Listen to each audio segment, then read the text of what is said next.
વર્ષ સુધી એક મહિલા કચેરીએ ભટકતી રહી અને એક નામની ભૂલે છીનવી લીધી હતી આ મહિલાની 11 વીઘા જમીન પરનો હક. આખરે પોલીસ અને વહીવટી તંત્રના સંકલનથી આ મહિલાને ન્યાય મળ્યો છે. અમરેલી પોલીસની આ કામગીરી ફરી ચર્ચામાં આવી છે. શું છે સમગ્ર મામલો, વિગતે વાત કરીએ આ અહેવાલમાં. નમસ્કાર, હું છું આસિફ કાદરી અને સ્વમાન સાથે તમારું સ્વાગત છે. અમરેલી જિલ્લાના સાવરકુંડલા તાલુકાના હિપાવડલી ગામમાં રહેતા રક્ષાબેન છેલ્લા 10 વર્ષથી ખૂબ સંઘર્ષ કરી રહ્યા હતા. વર્ષ 2011માં તેમના સસરાએ વારસાઈ માટે પેઢુનામું બનાવતી વખતે તેમના પુત્ર નલિનભાઈના નામના બદલે લલિતભાઈ નામ લખાવી દીધું હતું. શરૂઆતમાં તો આ ભૂલ સામાન્ય લાગતી હતી, પરંતુ વર્ષ 2015માં નલિનભાઈનું અવસાન થયું અને આ બાદ આ એક ભૂલ રક્ષાબેન માટે, તેમના પુત્ર માટે મોટું સંકટ બની ગઈ હતી. પેઢીનામામાં ખોટું નામ હોવાના કારણે આખરે રક્ષાબેન વંડા પોલીસ સ્ટેશનમાં પહોંચે છે અને વંડા પોલીસને જાણ કરે છે. આ વાત અમરેલી જિલ્લાના પોલીસ વડા સંજય ખરાતના ધ્યાનમાં આવે છે અને તેઓ એએસપી વલય વેદને વાત કરે છે અને આ કાયદેસરની પ્રક્રિયા માટે માર્ગદર્શન આપવામાં આવે છે અને નિષ્પક્ષ તપાસ હાથ ધરવામાં આવે છે.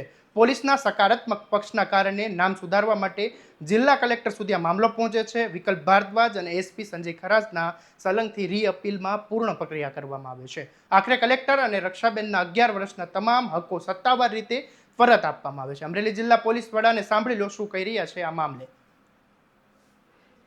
અમરેલી જિલ્લા પોલીસ તથા અમરેલી જિલ્લા મહેસૂલ વિભાગના સંયુક્ત પ્રયત્નથી આપ સૌ જાણો છો, ભૂતકાળમાં પણ લેન્ડ ગ્રેબિંગના કેસીસ હોય, વ્યાજખોરીના કેસીસ હોય. આપણે ધારીના જર ગામે, અમરેલી તાલુકાના લાપાવદર ગામે, વડિયા પોલીસ સ્ટેશન હદ વિસ્તારના ગામે આશરે 35 વીઘા જેવી અલગ અલગ કિસ્સામાં જમીન પરત અપાવેલી છે.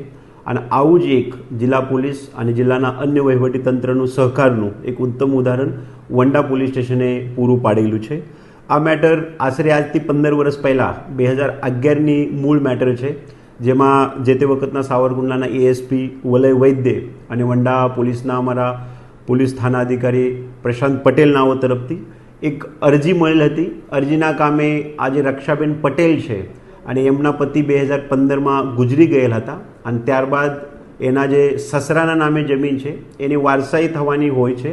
એ વારસાઈમાં આ સસરાએ, જે કે જે તે વખતે સરકારી નોકર હતા, એને આ રક્ષાબેનના પતિ નલિનભાઈનું વારસાઈમાંથી નામ કાઢી મૂક્યો હતો અને એ બેન ત્યારથી જ આ સસરાના પાછળ કહીને કે મારા પતિનું નામ આમાં નથી અને એના લીધે મારા બાળકનું નામ પણ આમાં આવશે નહીં અને અમોને જમીનના વારસાઈમાં નુકસાન જશે તેમ અજીજી કરતા હતા. પરંતુ જે તે વખતે એના સસરા રણછોડભાઈ પટેલે પણ આમાં જાણી જોઈને પૂરતું ધ્યાન આપ્યું નહીં અને એટલે એ બેને આજ દિન સુધી અલગ અલગ જગ્યાએ આ ફરિયાદ લઈને ગયા હતા. અને આમાં વંડા પોલીસે, એએસપી સાવરકુંડલાએ બહુ સારી રીતે કેસ સમજી આ કેસના જે કાગળો છે મહેસૂલ વિભાગથી, કૃષિ વિભાગથી મેળવીને આ કેસના કામે જે નલિનની બદલે લલિત આમ લખીને વારસાઈ કરાવેલ હતી.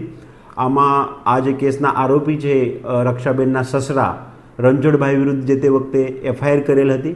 એફઆઈઆરના કામે જરૂરી પૂરતા પુરાવા મેળવ્યા હતા અને આ પુરાવા બાદ કેસ પણ ચાલી ગયો હતો. ત્યારબાદ આ જ કેસના કામે આજે ખોટી વારસાઈ થયેલ છે તે બાબતે મહેરબાન માનનીય જિલ્લા કલેક્ટર સાહેબશ્રીને રિપોર્ટ કરીને આ બેનને જે વારસાઈનો પ્રશ્ન છે તે નિકાલ કરવા માટે જિલ્લા પોલીસે એક ભલામણ પણ કરી હતી અને એના ભાગરૂપે 2 દિવસ પહેલાં માનનીય કલેક્ટર સાહેબે આ જે હુકુમ વારસાઈનો હતો આમાં સુધારો કરીને આ બેનની જે હિસ્સાની 11 વીઘા જમીન હતી આમાં આ બેનના જે બાબો છે એમને હિસ્સો આપી એના વારસાઈ પણ કરાવી દીધી છે. હું ફરીથી અમરેલી જિલ્લાના પોલીસ અને પ્રજા વચ્ચે અને અન્ય મહેસૂલ વિભાગ છે, અન્ય વિભાગ છે, સૌને આ સહકારના ભાગરૂપે આ જે ફરિયાદી બેન છે એમને જે ન્યાય મળવા માટે પ્રયત્ન કરેલા છે તે માટે બિરદાવું છું. ભવિષ્યમાં પણ આ પ્રકારના કોઈ પણ કેસમાં, વ્યાજખોરીના કેસ છે, જમીન વારસાઈના કેસ છે, છેતરપિંડીના કેસ છે, તે બાબતે કોઈને પણ કોઈ પણ ફરિયાદ હોય, જિલ્લા પોલીસ બહુ સંવેદનશીલતાથી આઉટ ઓફ ધ વે જઈને આ જે ભોગ બનનાર છે એને મદદરૂપ થવા માટે જિલ્લાના સમગ્ર તંત્ર કાર્યરત છે અને અમરેલી પોલીસ એ જ રીતે ભવિષ્યમાં પણ કામ કરશે.